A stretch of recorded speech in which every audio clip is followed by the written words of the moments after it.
day one was crazy with the NCAA tournament starting. Can day two match that? We're going to break all that stuff down today. As you can tell, see in our video right now, we have boxing analyst Richard Quinones joining us a little bit later on in today's program. I seem very jovial today. It's Friday. Everyone's happy. The weekend's coming up. Day two of the NCAA tournament's here. So if you get a chance to check out some of those games, you will. Some games going on right now as we speak. We'll break down a little bit in a little bit here on the program. But I had to come out and say this. Yeah, we're going to talk about Florida, and we're going to talk about Wichita State, and we're going to talk about, all the top seeds there, Arizona. We're going to talk about all of them. Virginia, they play. They're on now. However, I want to talk about the fact that I'm not going to become a half a billionaire. I was expecting to be able to win Warren Buffett and Dan Gilbert from Quicken Loans. I was expecting to win their bracket, the $1 billion bracket. And I got to tell you, I didn't even get out of the first 2 hours of the tournament. Ohio State, are you serious? They had a 3-point lead, and I'm saying to myself, so far, so good. And then the wheels fell off. Sorry, Aaron Kraft missed a shot at the end of the buzzer. Dayton beats Ohio State. Not too far away. I think they're like, an hour away from each other on, Interstate 70 going through Ohio. So that's a big win for the Flyers. However, I would have fallen apart later in the afternoon anyway, because if you saw some of the games from last night, this is the tournament. This is what, if you're a fan of college sports, if you're a fan of college basketball, this is exactly, why you get up for March Madness, because you have upsets, you have close games. How about Louisville and Manhattan? Obviously, Rick Pitino going up against a guy that he helped bring up, new coach now in Manhattan, and basically they're mirror images of each other. And you got a chance to see that. They played almost to a draw for, literally 90% of the game. They were going back and forth, pressing each other. Louisville squeaks one out, towards the end, and they move on. This is the type of play that I've been saying for a long time now. Will there be number one seeds to lose this year for the first time ever? No. Let's just make sure we get that out the way. I know some people have been saying, what about Wichita State? Yeah, they're undefeated. Yeah, they're number two team ranked, team in the country, second highest seed. We understand, though, their conference isn't, one of the power conferences. So they ran roughshod through their conference. Some people have said, if there is going to be a number one seed to get plucked for the first time ever, it would be the Shockers. And you know what? I would be shocked if that happened. That's not going to happen. But I did say you may see some number twos bounced. You may see some number threes and some number fours bounced. First day. Did it happen? Well, there were a couple nail biters yesterday, folks. Villanova, looked like a team that has awakened a little bit. And so far, so good. My brackets don't look that bad. You had a couple upsets here or there, but those aren't teams that I had really advancing after, round two. Clearly, I didn't have, a couple teams that lost yesterday. I didn't have Ohio State going to the Sweet 16. I didn't have that. So I'm still good as far as the ultimate outcome. And just for the record, the last four brackets that I filled out over the last maybe, 10 years, I won. So, I'm feeling pretty confident about my Final Four. I'm not going to give those to you yet. We'll do that a little bit later on. Yes, we're going to break down top seeds. We're going to break down the $1 billion bracket. I want to find out your thoughts. Did you actually enter that bracket yourself? If you did, sorry, because listen, unless you went, to one of those schools that pulled the Shockers yesterday, you did not have this coming. I don't think a lot of people, unless you went to Dayton or unless you're from Dayton, Ohio, I don't think a whole lot of people, I could be wrong. I'm sure some people, had knowledge of that and felt like Ohio State, which I was concerned about myself. I wasn't sure which Ohio State Buckeye team was going to show up. When they show up and they play their A game, they can beat anyone. They really can. That Mata has, really, made that program one of the, I don't want to use the word elite loosely, but if you look at the track record of Ohio State over the past, 6-7 years since he's been there, they've done some damage. And, this year you could see that they missed some offensive players. The kid Ross can score, but Aaron Kraft at the point guard, great defender, smart, gutsy type player, but he's not an offensive player at all. And you saw how limited he can be at times. So, that was a big win for Dayton. Also, as you can see in our new screen here, we're trying to make it easy for you. Some of you don't like to read. We know that. So we're going to make it easy for you. We'll give you some pictures, let you know what's going to be the topic matter for the day. You see Phil Jackson down there in the far right-hand corner. Well, guess what? Phil Jackson, there's a buzz in New York City.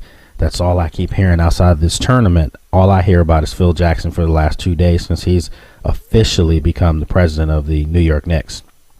I have a lot of Knick fans, who watch the program. I have a lot of friends who are Knick fans, and they're excited.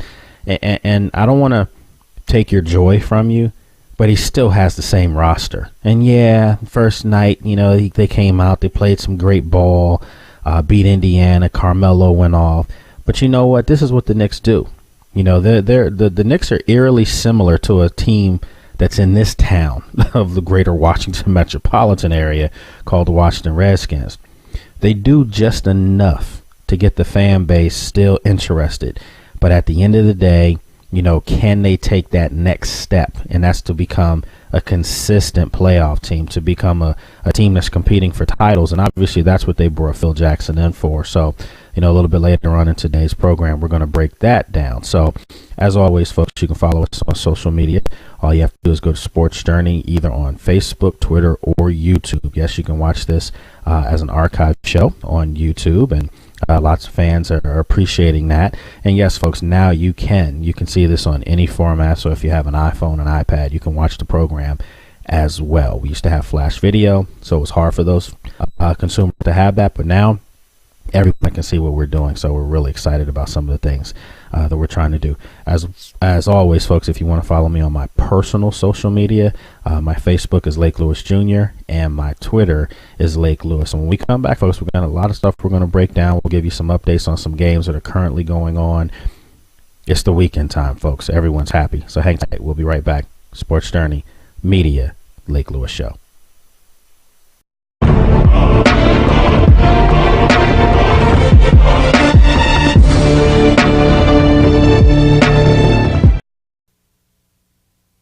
Let me tell you some of the reasons people get into trouble with credit cards.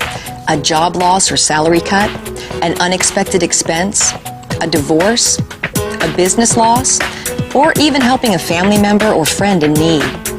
At Consolidated Credit, we understand that debt problems are not about overspending. It's about emergencies and unexpected situations. Consolidated Credit has helped over 5 million people, just like you. The options for getting out of debt have never been better. We can reduce your interest rates, cut your monthly payments, and help you get out of debt fast. The time to call Consolidated Credit is now. There are a lot of ways to get into trouble with debt. There's only one trusted way to get out: Consolidated Credit. When debt is the problem, we're the solution. Call Consolidated Credit now. Call toll-free 1-800-426-6016. That's 1-800-426-6016. Call now. NCAA Women's Basketball. All day, every day. Our game. Filling it up, knocking them down, and bringing it home. It's basketball at its purest. Family fun and great entertainment, there's nothing like it. NCAA Women's Basketball. All day, every day. Our game. Car owners, does your vehicle have less than 120,000 miles on it? Is it less than 10 years old? Is your current auto warranty about to expire? Well, Cover America Auto Care has a very special offer just for you. With current economic conditions causing bankruptcies and a downturn in new car sales, Cover America Auto Care now offers inexpensive mechanical breakdown coverage direct to the public. You can save thousands of dollars on auto repairs. A toll-free line has been made available so car owners can call and get a free no-obligation quote. This auto protection is backed by an A-rated insurance carrier. Plus, you get a claims department that has an A-plus rating from the Better Business Bureau. 24-hour emergency roadside assistance is also included. You will be amazed at how much you can save on future car repair bills. So call for your free, no-obligation quote now. Do not wait. Get covered today and rest easy tonight. In 1990, in Severn, Maryland, the daughter of a clergyman was discovered by a music industry insider while pumping gas at a service station. The odds of her getting signed and spending 11 weeks at number 1 on the U.S. singles charts? 1 in 19 million. The odds of this former church choir singer going on to sell 40 million records? 1 in 15 million. The odds of the same woman winning 6 Grammy Awards and starring in 2 Broadway plays? 1 in 75 million. The odds of this musician and performer having a child diagnosed with autism? 1 in 110. I'm Toni Braxton, and I encourage you to learn the signs of autism at autismspeaks.org. Early diagnosis can make a lifetime of difference. Attention if you have diabetes. Hello, I'm Alan Thicke. As the father of a child with diabetes, it's important that I keep up to date with the latest in treatments and technology.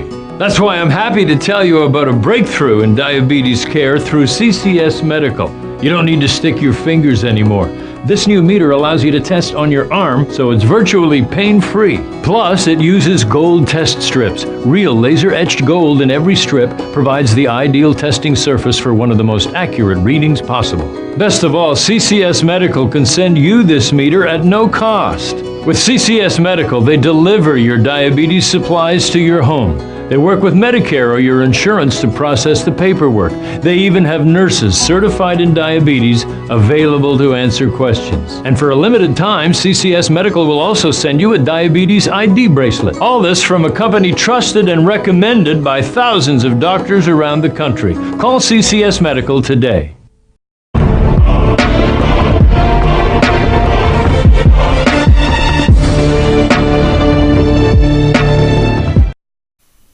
You know, I had already bought my house. I had already, bought my cars that I was going to get. It was going to be nice living from here on out, folks. I mean, hey, I can be honest with you. You probably wouldn't have even seen me for a long time. Yeah, Sports Journey Media would be the best now. We compete with everyone out there. Literally, it would just be so much money to play with. Those were all the dreams I had.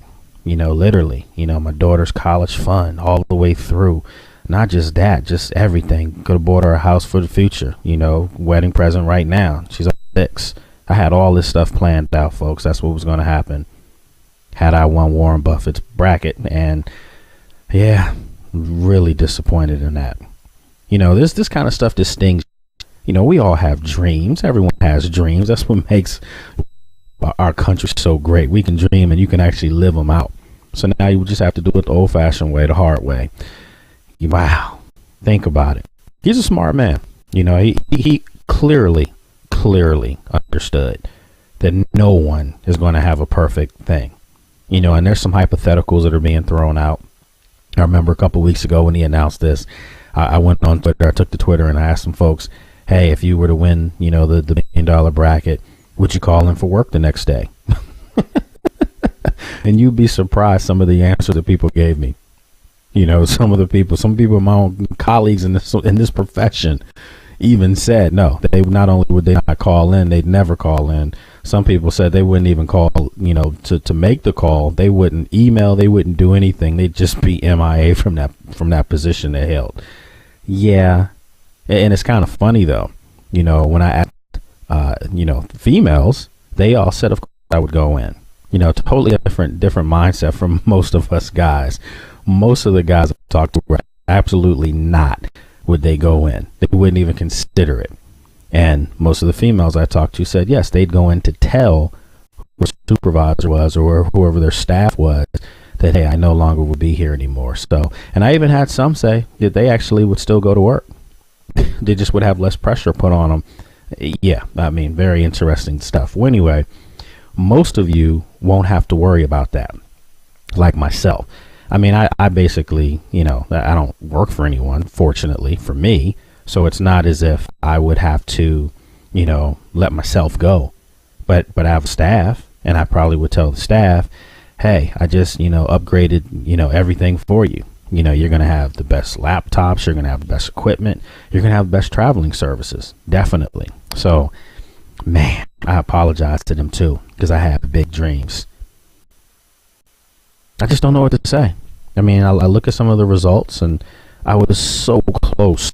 I had Ohio State beating Dayton. They lose by 1 point. Talked about that in the first segment. Heartbreaker for me. Hey, I had Harvard beating Cincinnati. So they go out. They beat Cincinnati 61-57. And if you don't know anything about Harvard, you need to look up. Tommy Amaker, former Duke point guard, former Duke great. You know, he bounced around a little bit, had a little stint in Michigan, didn't really work out for him there. He's found a home at Harvard, and he's really turned that program up. You know, for a program that doesn't give scholarships out, at least not athletic scholarships, you know, he's got some players there that are some really good basketball players, you know, so he's really trying to duplicate, obviously, what his mentor, Mike Krzyzewski, has done at Duke. And obviously, he has the odds against him because of the type of player that he will naturally inherit, you know, the type of player that he will get, a true student athlete, and maybe some of these guys aren't the best skilled players.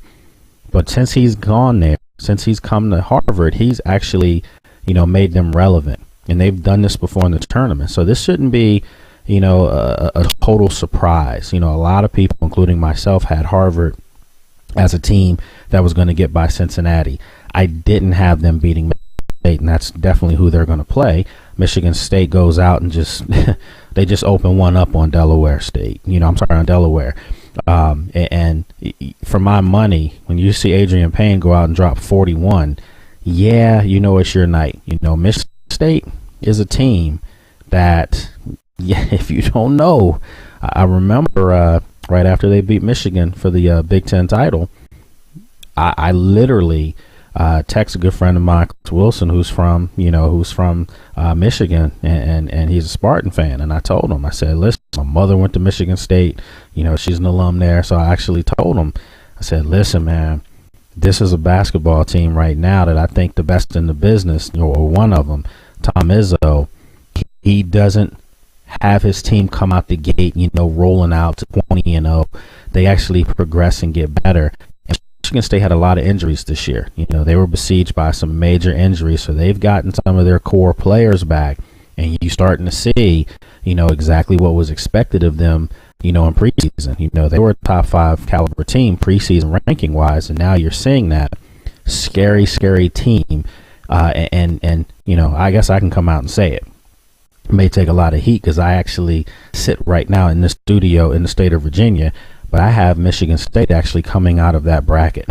Sorry, I have Michigan State coming out of the East. So, yeah. So sorry to hurt some people's feelings there. I think they're playing that well, and that was one of my Final Four teams. So, you know, getting back to, you know, the top seed, Florida. You know, they're going to have a tough game coming up. I think the game that they're going to have in Orlando against Pittsburgh, that's going to be a tough basketball game. Pittsburgh, a 9 seed, had a big time win yesterday against Colorado. You know, I think that was the blowout of the tournament so far, 77-48. You know, I really like what they have going on at Pitt. And if you look at their first year in the ACC, wasn't that bad. You know, it wasn't obviously what Jamie Dixon probably wanted, but it still was a decent first year in the ACC. Different style of play in the ACC coming from the Big East, where in the Big East is rough and tumble basketball. You go to the ACC, more offensive oriented, open, wide style basketball, and especially with some ranges too, as far as type of fouls. You know, you have to adjust your whole game plan, your whole being of who you are and what your identity is. And Pitt always had a tough-minded team. Well, they're going to need to go back to the old Pitt when they play Florida, because Florida is one of those teams that, I said this, you know, 2 shows ago. I said that Florida, for my money, is the closest thing. If there is a sure bet this year, which really there isn't, but if you had to put some money on someone, Florida probably is that sure bet. They're the most complete team I see. You know, great point guard play, some rugged big men, great defenders, and then more importantly, just a stellar coach, you know, Billy Donovan. This is going to be a great matchup here. You know, I really think that Pittsburgh, I don't think they're going to win the game. I'll just say that now.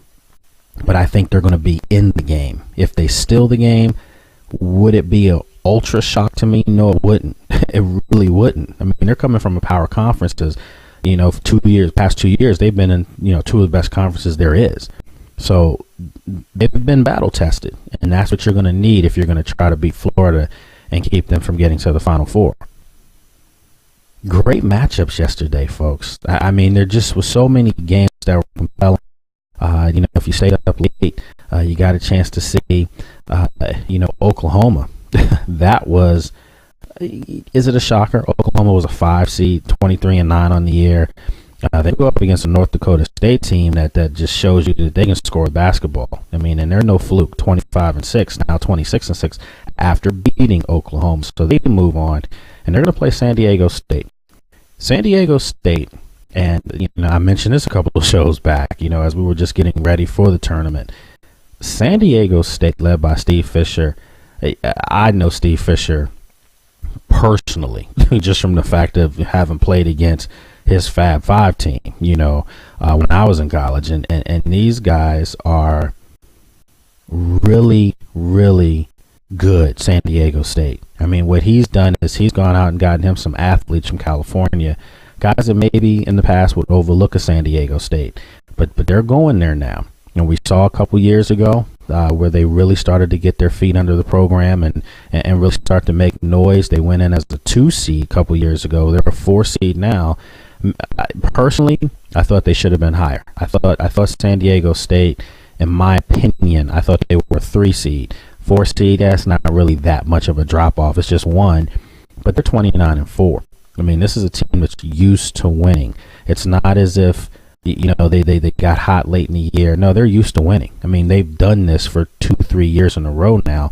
And could this be the year? I think a lot of things are falling in their favor.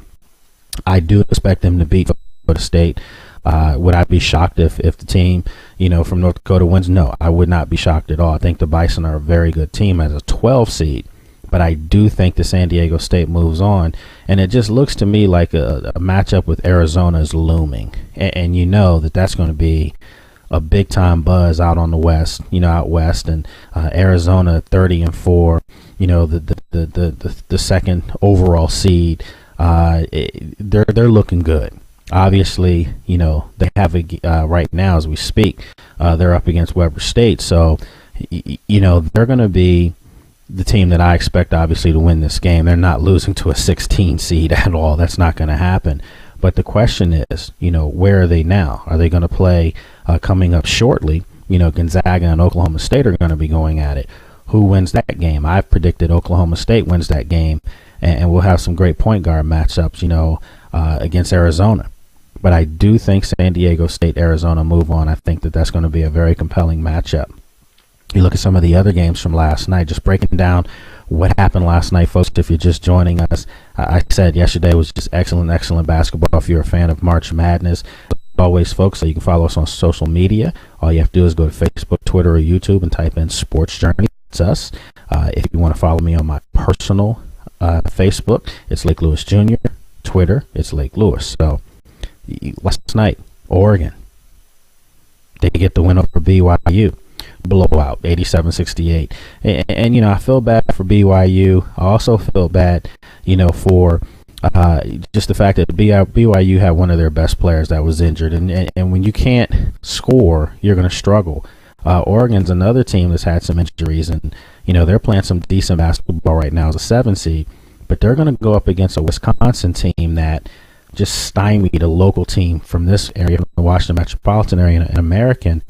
And Wisconsin, and trust me, I know all about the Big Ten teams. I know their style and what they're known for.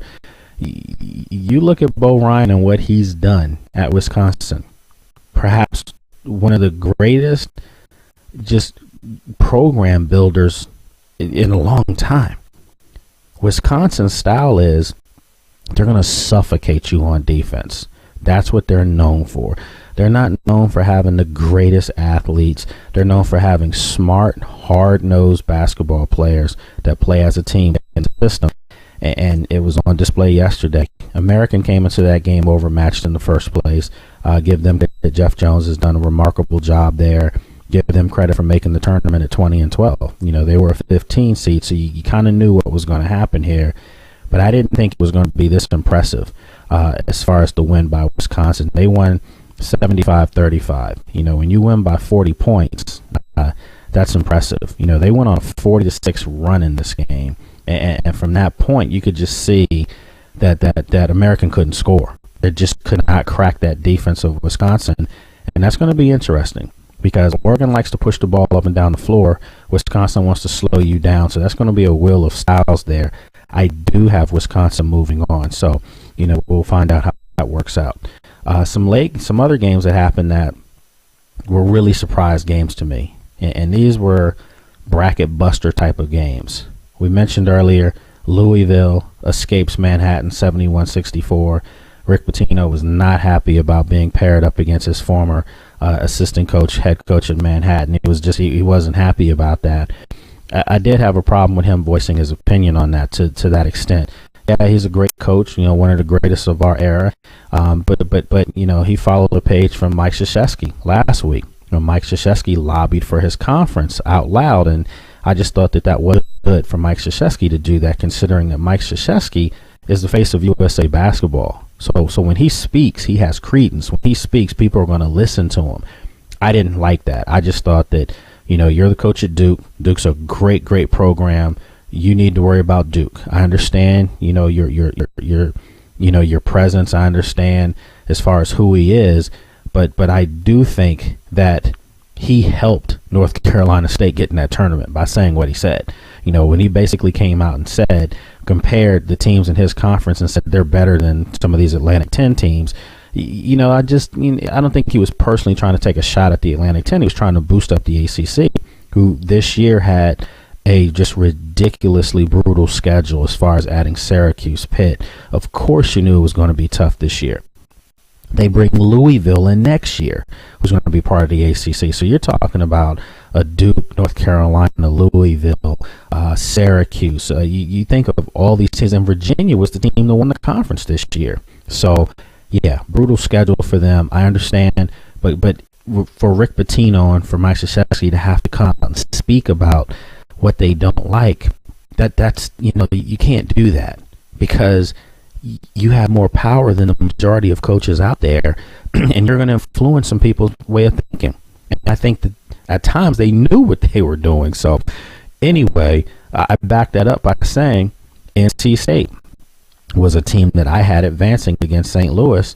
And for the most part, it looked as if that was going to happen. ACC Player of the Year plays for NC State. They were in control of that basketball game. The Billikens made a late run and just, came out and took the game from North Carolina State, in my opinion. So they advanced, and now St. Louis is going to play Louisville. Kind of ironic here, isn't it? And don't tell me, please don't tell me that when you see these type of games being set up, that stuff isn't in mind when these guys, on the selection committee teams, of course they know what's going on. You don't think there was a coincidence that Louisville and Manhattan played? You don't think there was a coincidence that the winner of that game could possibly get NC State, a team that some people felt should not have been in the tournament? Of course, that was set up that way. So we move on. There's going to be some more compelling games coming up today. Texas beat Arizona State last night, 87-85, offensive firework type of basketball game. So we've been lucky. Been lucky so far. Connecticut goes out, steals one from St. Joseph. St. Joseph was better than Connecticut last night. And I know people are going to say, what are you talking about? If they were better, they would have won the game. St. Joseph, Phil Martelli, I feel bad for them. They outplayed Connecticut. Kevin Ollie's done a really good job there, succeeding. Just a legendary coach, and he's come in and put his stamp on this team, and you have to feel good for them moving on. And they're going to play a familiar foe because Villanova went out and blew up Milwaukee yesterday by 73-53. So now you're going to have an old Big East rivalry come to life again.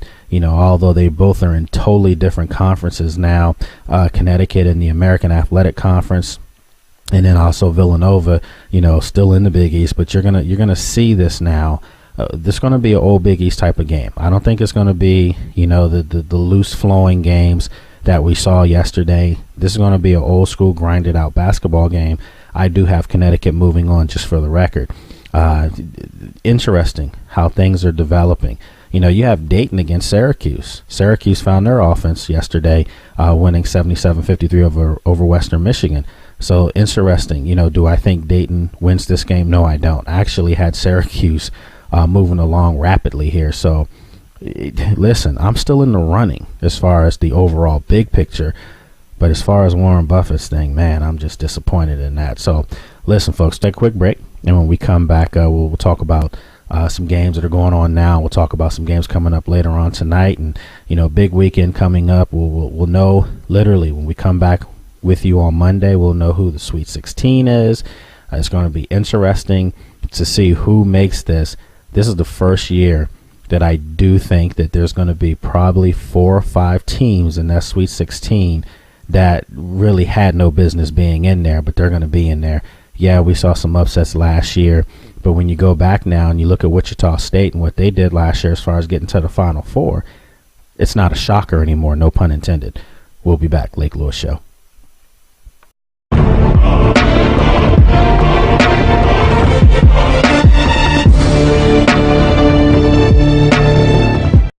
RJ's Automotive service at its best. Automobile owners, if you're looking for the best in automotive service, then give RJ's Automotive a call at 571-521-0400. Conveniently located in Northern Virginia for over 20 years, RJ's is an accredited business with the Better Business Bureau. RJ's has their opponents beat by offering 2-year warranties on all parts and labor. RJ's offers free tire rotation with every oil change and appointment service to better schedule your day. I've used RJ's for all 3 of my cars, and one of them was recently totaled after they had done a wonderful job of taking care of it. I drive a Pontiac Montana, and they've assured me they're going to get me going for 300,000 miles, and I believe it. As an added service, they're open on Saturdays for appointments and special services. Well, I come to Rise because I know he checks everything out, and I know a lot of times I'll go other places and I'll come here and he'll really delve into an issue, whereas some other places will just try to replace big old parts. Remember, give them a call at 571-521-0400.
Whenever I see you on the field, the ball migrates to you. You know, you make big plays. A lot of people remember you last year picking off Tony Romo against the Cowboys to ice it as far as winning the division.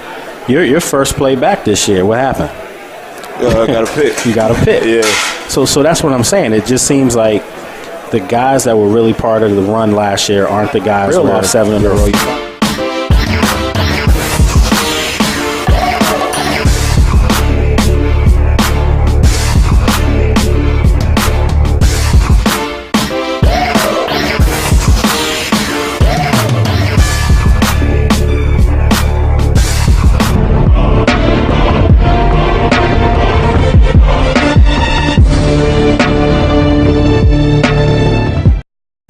You look at these matchups now, you know, and you look at some of the number 1 seeds. I'm really interested in seeing tonight at 7 o'clock Wichita State.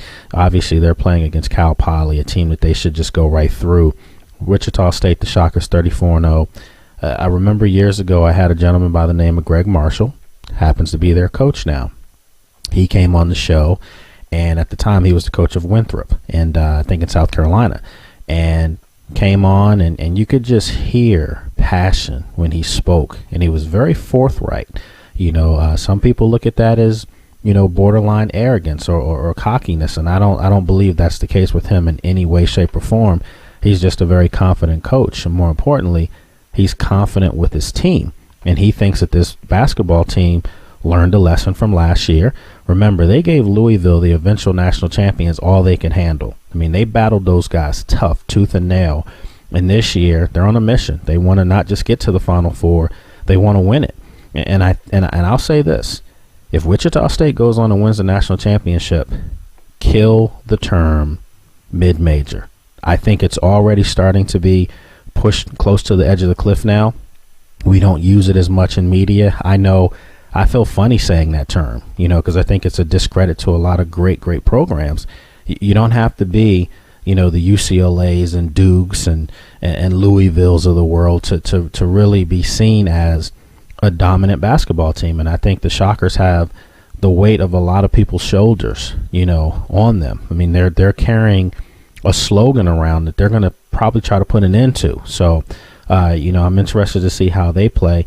Clearly today, Cal Poly, they're going to be outmatched. Remember, that game comes on tonight on CBS at 7:10 p.m. East Coast time.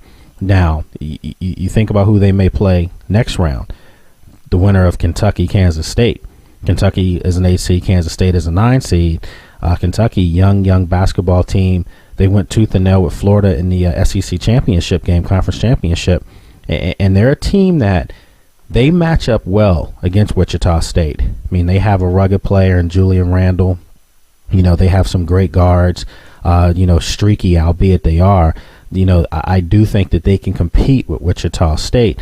The question is, well, you may have the veteran leadership of Wichita State against a young freshman-oriented team in Kentucky, even though they're ridiculously talented. I do see Wichita State playing Kentucky. I have Kentucky beating Kansas State and Wichita State advancing on. Look at what we have here, folks.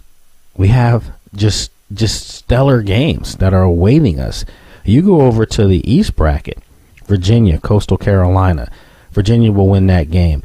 Tony Bennett, since he's come there, he's brought another, you know, mentality of just suffocating defense. Perhaps, you know, his dad coached him this Milwaukee Green Bay. You know, maybe they ran into Bo Ryan. I don't know.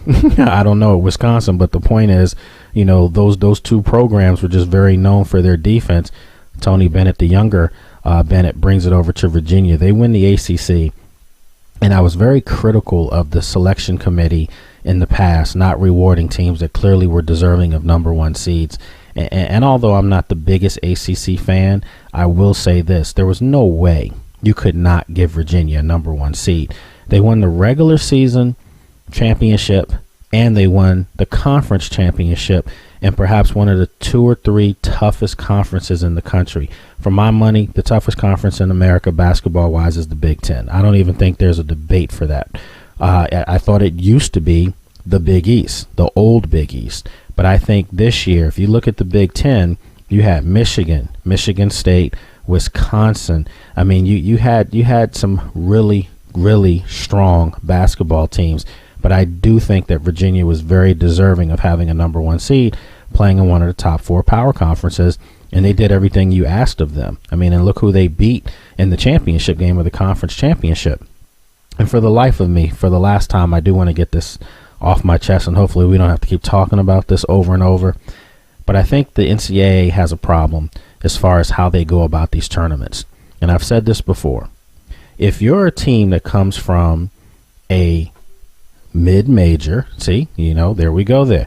But if you're a team that comes from a smaller conference, so to speak, and you win your regular season, let's just say you go 14-2. Let's just say you go 12-2, 13-3 in your conference. That's showing dominance. That's showing that you're the best team on a nightly basis, day in and day out in your conference. To me, the winner of the conferences should have automatic bids to the tournament. Now, for the sake of alumni, for the sake of fans, for the sake of those individual and respective conferences to make money, yeah, you have your conference tournament. You can't reward a team that struggled all year. You can't reward them with a berth to the tournament if they win their conference championship. I think you can give them a banner. Obviously, they'd be recognized as their conference, tournament champion, and that's good enough. Because if you're a team that goes 4-12 and or 3-13, that means you're not good. That's what that means. There's no other way to look around it. You're not good.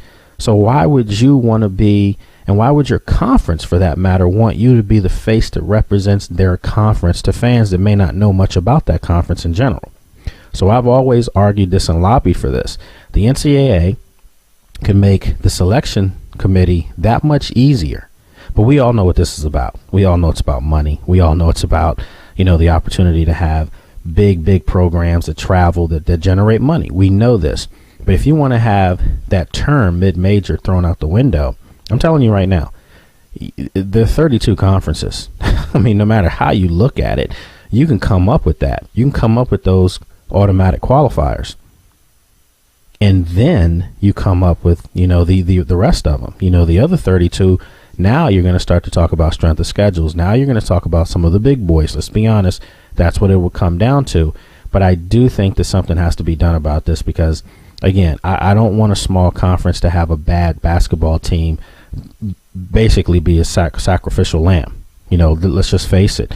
Virginia today, number 1 seed, they play Coastal Carolina, who's a good team. So that's not a bad setup. You look at Wichita State and you look at Cal Poly. Cal Poly, were they the best team in their conference? I don't think so. Cal Poly was 13-19 on the year.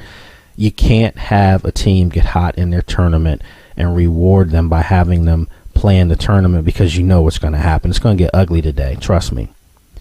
We can't have that. So that's just something I wanted to get off my chest. I think I've been arguing that point for 6-7 years now. Obviously, it's fallen on deaf ears. No one hears that or no one wants to believe what I'm saying. But just think about it.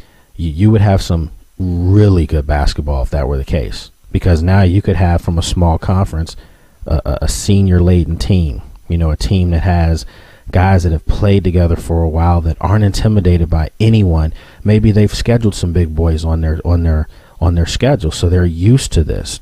I just think that you would have better basketball if that was presented, and then you go out and get the 32 other teams. And if it's about, going in and getting, the big boys of the world, you still can do that, and it still can work. So just wanted to get that stuff off my chest. Look, as always, it's that time. Got to take a break.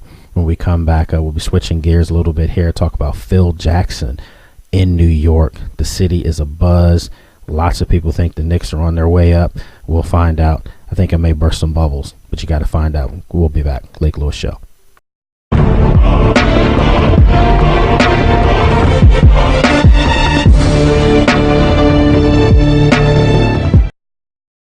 Are you behind on your mortgage payments? Are you worried about home foreclosure? Does it seem like the bank has no interest in helping you save your home and there is nowhere to turn?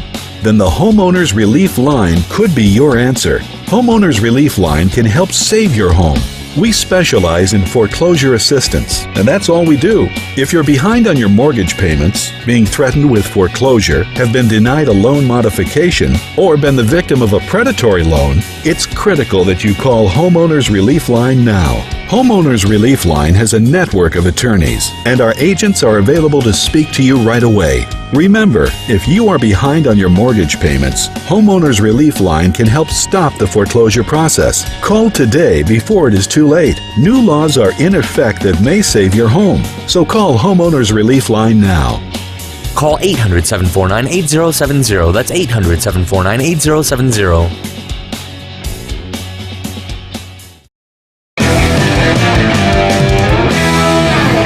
That's a good pour. Frosty glass, perfect amount of foam. Thanks, Coach. How's your Bloody Mary? Spicy? Wings? Always fresh, never frozen. All right. Who's the primary on Spider 2Z Snag? It's the fullback out of the backfield. If he gets jammed, I'm heading the flanker on a curl route. You're good. I know. Huddle up at Hooters. Why would you go anywhere else, man? Medical emergencies. This is Life Alert. Are you okay? I've fallen and I can't get up. I'm calling for help right now. Sharon, we received a smoke signal coming from your kitchen. Get out now. We're calling the fire department. Home invasion.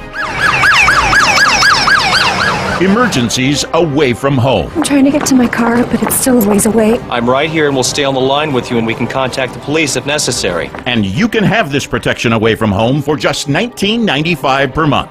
If it weren't for Life Alert, I wouldn't be sitting here today. Life Alert saves a life from a catastrophe every 11 minutes. For a free Life Alert brochure, call 1-800-830-1951. That's 1-800-830-1951. Call now 1-800-830-1951. For a free brochure, call 1-800-830-1951. This is Victor Cruz, wide receiver of the New York Giants, and I just came off the show at Sports Journey, had a great time with Blake, and I definitely want to come back and do it again.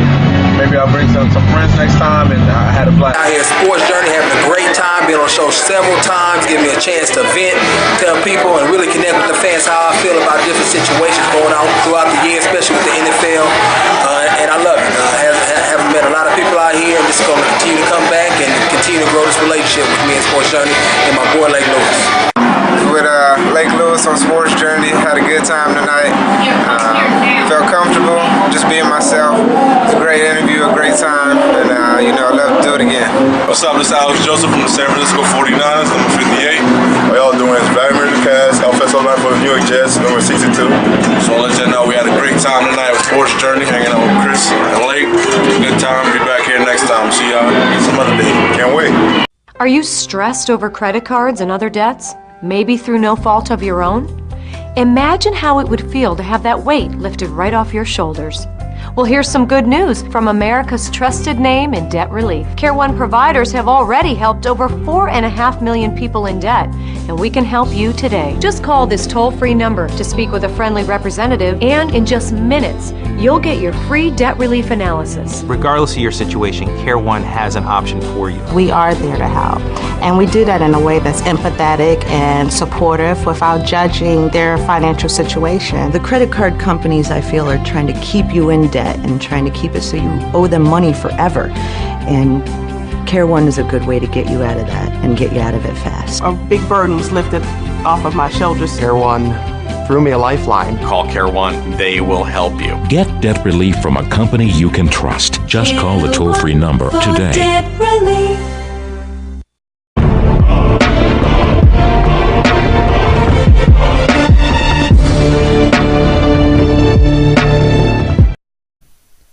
All right, folks, I told you we were going to come back and have boxing analyst Richard Quinones on with us, and it's been a weekly occurrence. He's come on and given us some great boxing knowledge, and I'm going to pick his brains on a couple subjects today.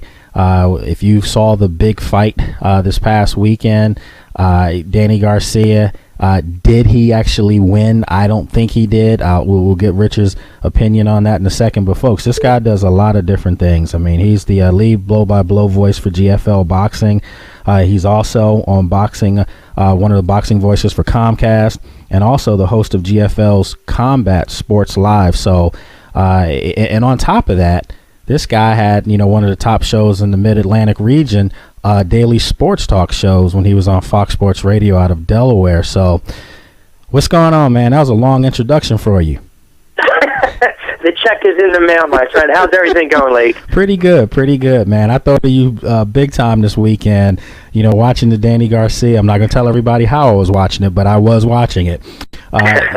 Big time fight, and it was a fight that kind of caught me off guard because I thought Mauricio Herrera, he deserves a rematch if you ask me this, which we're probably going to break down. Were you surprised that the fight was this tough for Danny Garcia? I was. I mean, to be quite honest with you, when we talked about that whole card in its entirety, and by the way, Malik Scott made me look foolish. Well, I'm sure we'll talk about that. But the bottom line is, for Garcia, I really thought that he took Herrera very lightly. I did not think he had his A game, and it was Herrera's awkward style that really confounded Danny Garcia. And look, I understand the scoring is 116 to 112, 116 to 112, 114 to 114. He was able to retain his 140-pound title. This is not going to be popular with a lot of people around my way, but I actually had Danny Garcia losing that fight 115, 113. That's what I had. I just, look, here's two things that bother me about that fight, and I don't know if a lot of people realize this. Garcia knew he was ahead after the 4th and 8th round, and that's because the WBC, which sanctioned one of Garcia's titles at stake, they quote-unquote convinced, the Puerto Rican Boxing Commission to use the rule under which the judges' scores are announced twice during the bout. So it's basically the open scoring system. And Garcia was ahead both times, Lake. Now, most commissions in the U.S. refuse to use the open scoring system. I believe when you have that made vocally and it's announced, then all of a sudden it changes your game plan going in. You can kind of just dance around and act as if you're winning the fight inside the ring, and I think that can be a detriment, especially against your opponent. And according to CompuBox, Herrera landed 221 of 695, and Garcia connected on 204 of 675. So Herrera landed a couple percentage points more than Danny Garcia, but the bottom line is he really mixed it up well with Garcia and really confused him, and I don't think a lot of people understood that because Herrera was the aggressor most of the rounds and had Garcia off balance. Danny Garcia could not get into any rhythm in this fight, and look, I thought it was a little home cooking. I really do, and I do believe that I would love to see a rematch here, but I told you this. When we spoke last week and we previewed this fight, I said I don't want to see that it's in Garcia's backyard and someone gets screwed. And that's kind of what happened in this case. And I feel bad for Herrera because I did think he deserved to win that fight. Was this fight, in your opinion, a worse outcome as far as what you saw, as far as what I saw? I mean, is this a worse outcome than, say, the Pacquiao-Timothy Bradley? Because I thought it was right up there on par. No, I don't think. Listen, I don't think it was a. I thought Herrera got robbed. I did. I don't think it's a highway robbery, and I think where people would disagree with me when they look at the fight is saying, well, Garcia probably landed cleaner, heavier shots. I didn't see it consistently, to be quite honest with you. And if you want to even argue with me, 114, I can live with that as well. So I don't throw my hands up in the air and yell, scream and fire. I just think that the bottom line is Herrera confounded and confused Garcia, and I don't know if that's a red flag going forward. I think Danny Garcia had a lot of pressure on him because it was in Puerto Rico. He wanted to have a good showing, and quite frankly, he didn't come with a good game plan, and it showed. And he's lucky that he was able to escape and get the win. And I think fighting there was a little bit of a distraction. I saw a report from a writer by the name of Bobby Hunter. And folks, right now we're talking with boxing analyst Richard Quinones. This guy knows his stuff, and for him to come out and make the point that he thought that Herrera was robbed, I agree wholeheartedly. But there was a writer by the name of Bobby Hunter that noted after the bout that 70% of the media scored the fight in Herrera's favor. 12.5% scored for Garcia, and 17.5% had it a draw.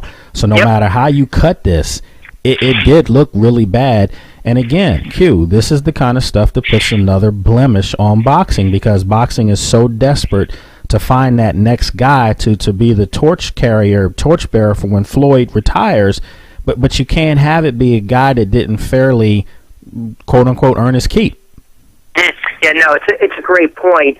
And also to add to that, the draw was the best that Herrera got, as he received a 114-114 on the card, and then 2 going Garcia's way. It doesn't hurt boxing. It doesn't. It really does. And I think it hurts boxing to maybe the novice fan that says, oh, there you go again. I mean, to be quite honest, we've seen it on the local level. We've seen it in club fights. We've seen it on bigger stages with title fights where the scoring is a little skewed and you wonder what they're looking at. It is subjective, to be quite honest with you, Lake. And again, I don't think it was...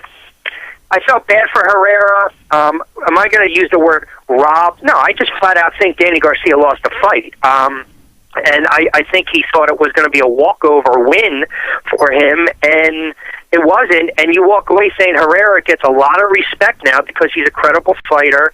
He gets a lot of respect, and I think it hurts Garcia because now people are going to say, well, wait a second, is this guy really now one of the world's top 140-pound fighters? Exactly. And again, it's subjective. I just think he had a bad day at the office, and it happens. Now, he's going to have to clean up a lot of things to position himself in another year or so if we believe he's going to fight Floyd Mayweather. I mean, Angel Garcia believes Danny can still easily make 140. You know, as you get older, it's a lot harder. And Garcia is still young. It's a lot harder to maintain and keep that weight down. Well, see, the talk was obviously that after this fight specifically, the talk was he was going to move up to 147.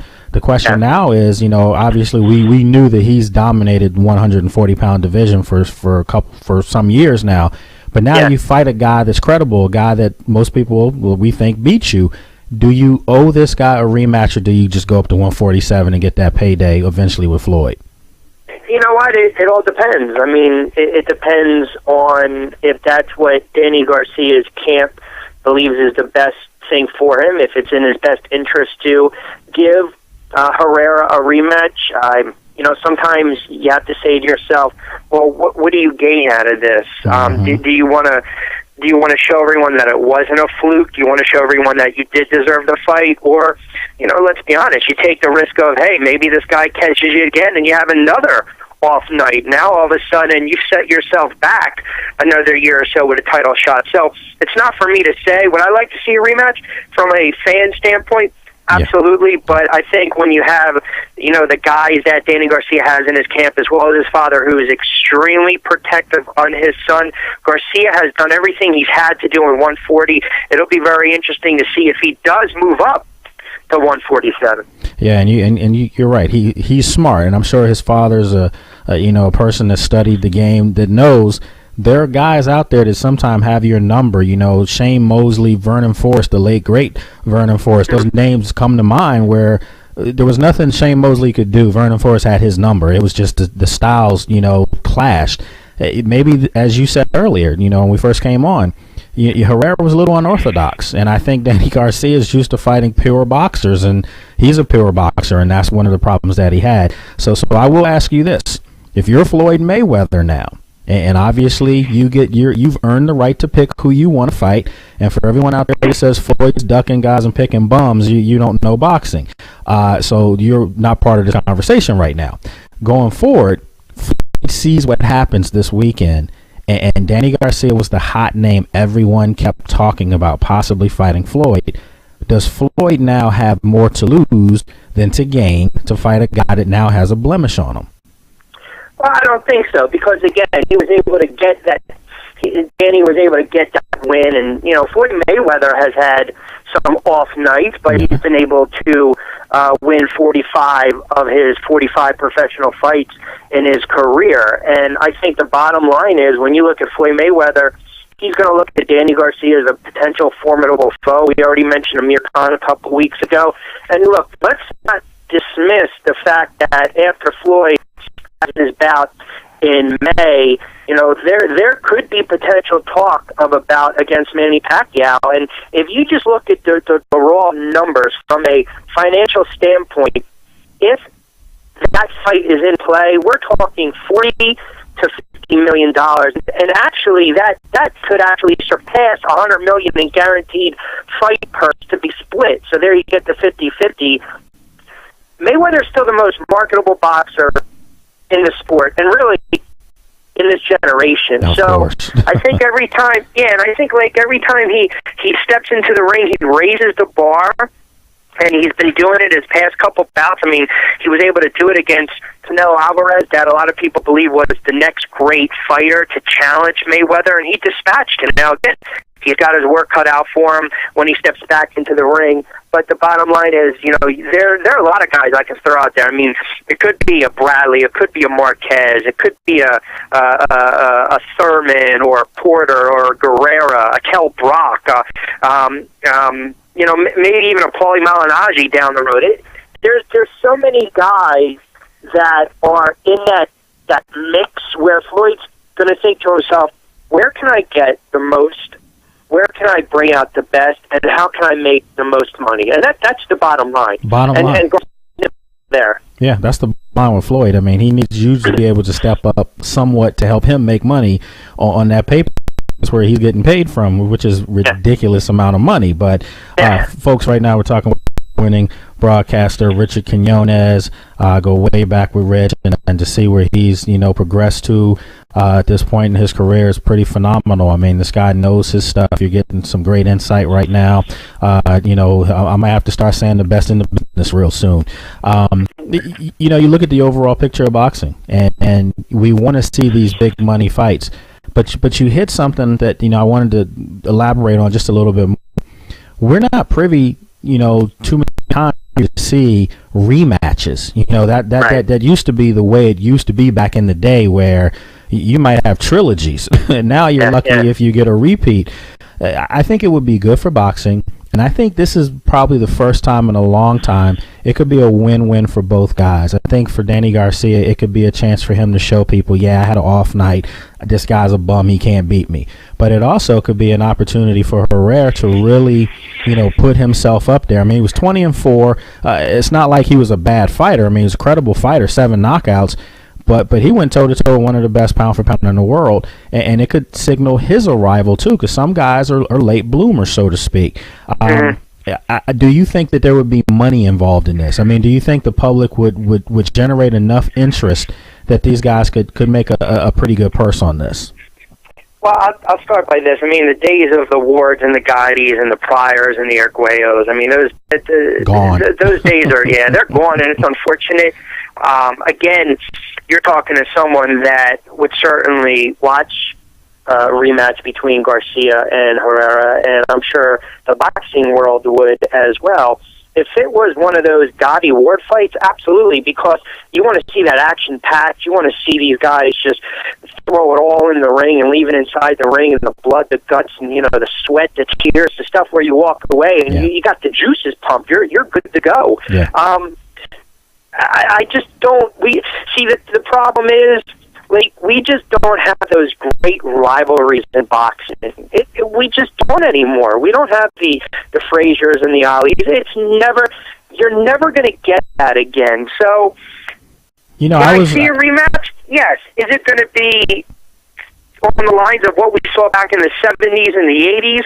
No, not at all. Well, you know what, man? I was really, if you told me 4 years ago, about Pacquiao and Mayweather, I was almost certain that these guys were going to fight 2-3 times. I mean, literally just because of the amount of money that they would have made every time.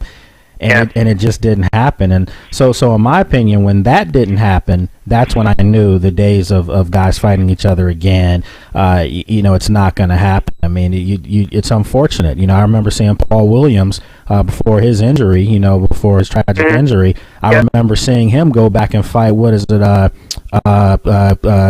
Quinones. Any relation there? I'm just asking, but I remember that fight, and he had a chance to redeem himself, and it was good for him. But it's sad that boxing is at that point. And as again, I am a huge boxing fan. That's why we have you on here, so that people can hear somebody that is in the know and really understands this. So, yeah, I thought about you big time on that one, my friend. That was a letdown for Danny Garcia. And I can honestly tell you this: that was probably the first time I really got a chance to sit down and watch him fight. And I walked away like, this is the guy that everyone's talking about.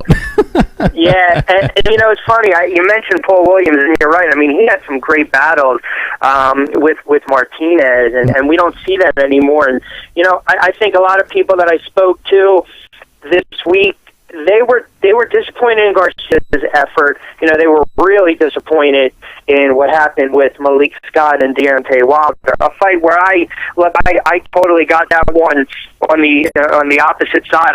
I did preface it by saying if I thought that Scott banged, Wilder was going to dispatch him. I did not see that coming, to be quite honest with you. And a lot of people in Philadelphia and up and down the region, Jersey, PA, really are questioning Scott's heart and desire. Now, I don't think that's fair, to be quite honest with you. I never liked doing that, Lake. They're I pros. think he They're got pros. caught with that. Yeah, that left, that equilibrium shot, and then Wilder cleaned him up with that right, and it kind of shows the power of Wilder. But to go back to your point with Danny Garcia, he's still a great boxer. I mean, the bottom line is the guy just had an off night. He went up against a guy that had a very unorthodox style. I always go to the great line in Rocky, in the original one, when they were going through the Fighter Index, the book, and all of a sudden in Apollo, Carl Weathers turns around and goes, this guy, I want this guy, the Italian Stallion. And his manager and trainer, Tony, comes and goes, no, I don't want you messing with no southpaw. And he goes, I'll top him in 3. Mm-hmm. It was a bad matchup, right? It was a bad matchup, and I think that's what we got. Garcia caught a guy that caused problems, and if he's smart, maybe he doesn't take that rematch. Yeah, I mean, it's always about styles. You go back, you're a boxing historian, you go back to the first, one of your favorite fighters of all time, and he's from this area, Sugar Ray Leonard. I remember the first fight against Roberto Duran in Montreal, and Sugar Ray went in and thought that he could bang with Roberto Duran, which was a huge mistake. Well, you saw what happened in the rematch, the No Mas, the legendary fight where he, would get in, mix it up, move around, and use all his ring skills, and had Duran reeling, and he quit. So that those are the type of matchups. But you know what, Q, would be so nice to see these kind of compelling matchups more often. So we have stuff like this to talk about, and it's not about Floyd all the time. As much as I love Floyd, I hate having to talk about him all the time, but that's just the way it is right now. Well, if he loses, guess what? You're going to talk about him a lot more. Well, listen, my friend. Speaking of losing, I was a little upset yesterday, man. I had all my plans laid out. I had all these big plans about the tournament, and I was in the Warren Buffett, bracket. I had already told my wife this is what we're doing. I'm gonna disappear for a couple years with count my riches. Ohio State, I was on the phone with you, literally, and Ohio State was up, and I'm looking good so far. We started talking. A couple minutes later, here we go. Dayton wins on a last-second shot. Aaron follow up a layup at the end of the game. Ohio State loses, and there goes all my dreams. And I'll tell you, that's a great. I mean, when I did radio years ago up in Dayton, a little town called Kettering, Ohio, Oliver Purnell was the Flyers head coach, and I'm sure somewhere he's smiling. That's a nice win for Dayton. I mean, look at the tournament in day one. Some of the upsets, the overtime games. I mean, hey, how about Harvard? Absolutely. Which, again, you can shoot from beyond the arc. You're going to give a team fits. I always used to talk to you about this, like when we used to talk about basketball and college hoops. The teams that survive and advance, like Valvano said in '83 with NC State, are the teams that have point guard play. Absolutely. If you have a backcourt, and you look at Michigan State, right, with the Flintstones years ago, look at the years with Duke and whatnot, and Bobby Harley, and Miles Simon and those guys in Arizona. When you have teams that can guards that can just penetrate and drive and kick out. Those are the dangerous teams. I mean, Villanova has it.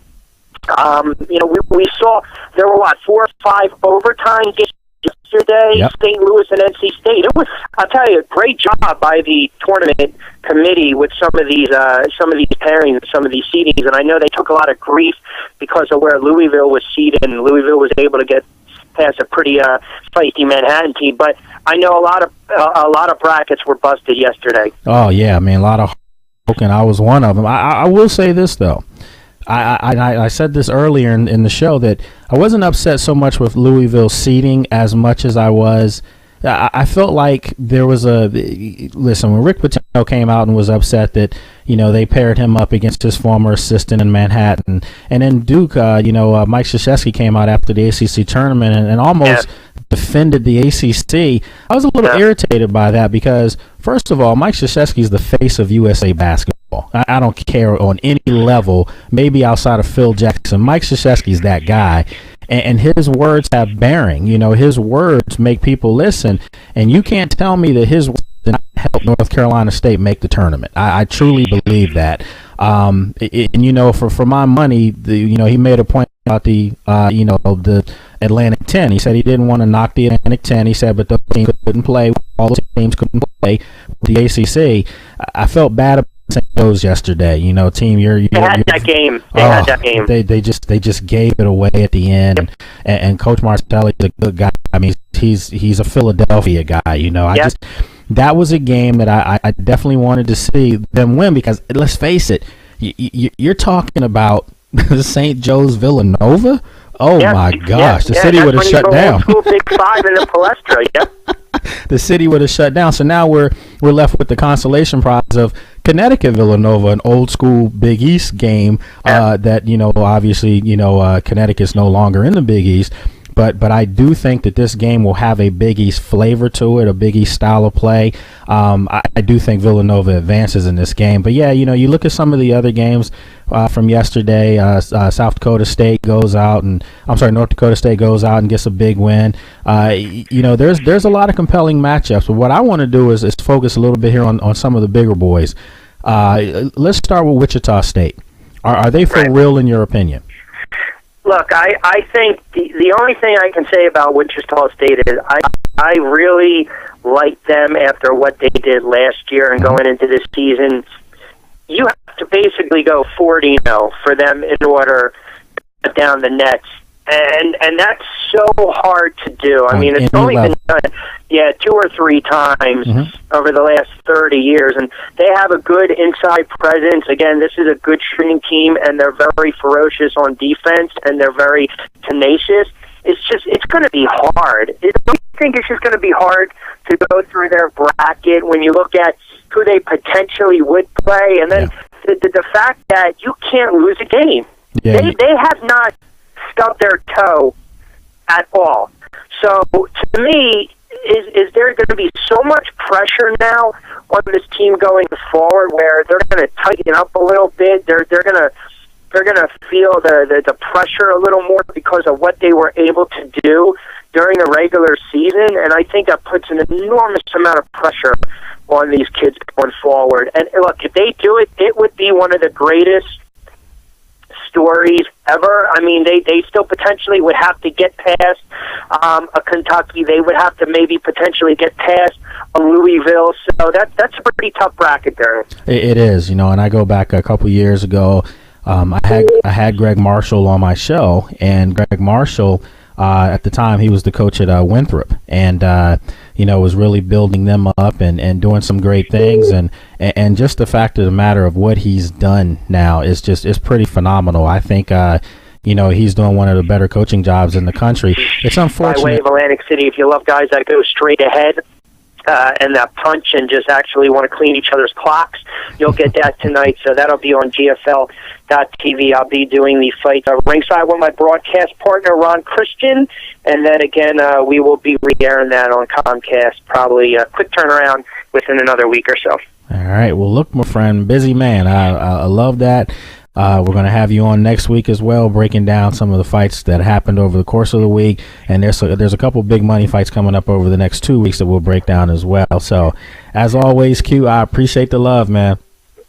Lake, it's always my pleasure, man. I appreciate the time, and don't forget, have everyone give me a follow on Twitter as well, Rich Q on Q. Have a good weekend, and I know you'll be glued in front of the TV enjoying the games, except for Georgetown and Ohio State. By the way, St. John, I mean, come on, you got better than that. Yeah, in the end, I roll over. Unbelievable. That's hard to me. Exactly, especially when they were a team that I thought probably could have been in the big dance. So, yeah, they're pick up the pace a little bit. He was down, and you have Creighton and as the second best team in your conference. No offense to those guys at Creighton. I mean, they had a great year. And they're a basketball team, but you can't have your be in the midst of the pack. Not good. So, agree 100%. All right, look, we will be in touch. Okay. Got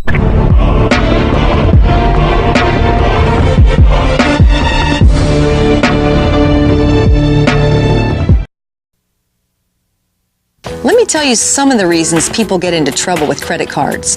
A job loss or salary cut, an unexpected expense, a divorce, a business loss, or even helping a family member or friend in need. At Consolidated Credit, we understand that debt problems are not about overspending. It's about emergencies and unexpected situations. Consolidated Credit has helped over 5 million people, just like you. The options for getting out of debt have never been better. We can reduce your interest rates, cut your monthly payments, and help you get out of debt fast. The time to call Consolidated Credit is now. There are a lot of ways to get into trouble with debt. There's only one trusted way to get out: Consolidated Credit. When debt is the problem, we're the solution. Call Consolidated Credit now. Call toll-free 1-800-426-6016. That's 1-800-426-6016. Call now. NCAA Women's Basketball. All day, every day. Our game.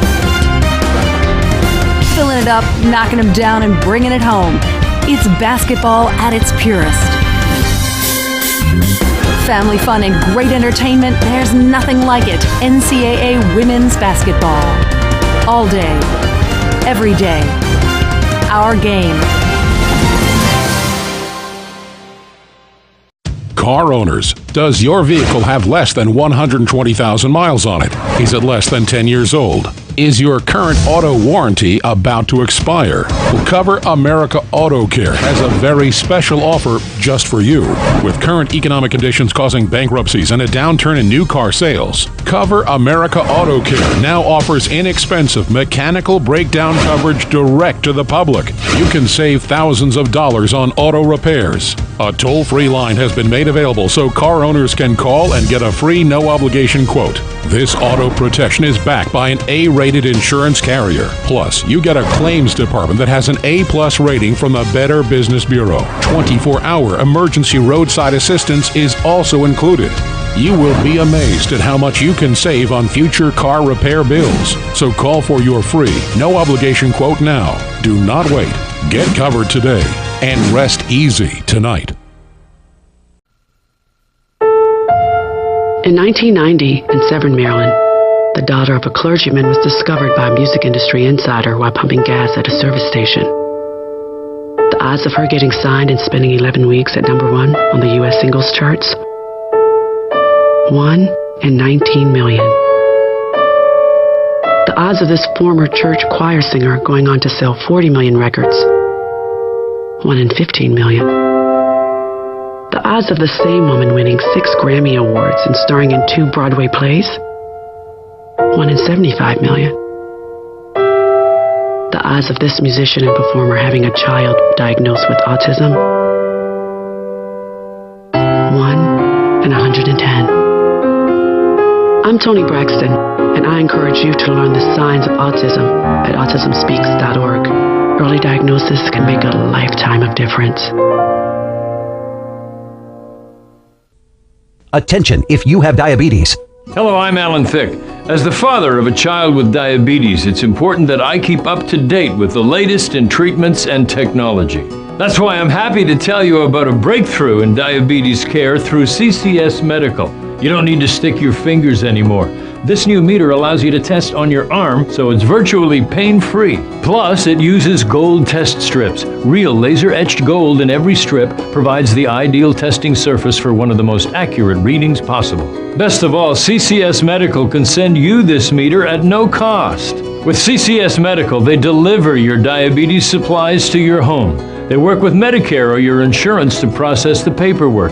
They even have nurses certified in diabetes available to answer questions. And for a limited time, CCS Medical will also send you a diabetes ID bracelet. All this from a company trusted and recommended by thousands of doctors around the country. Call CCS Medical today.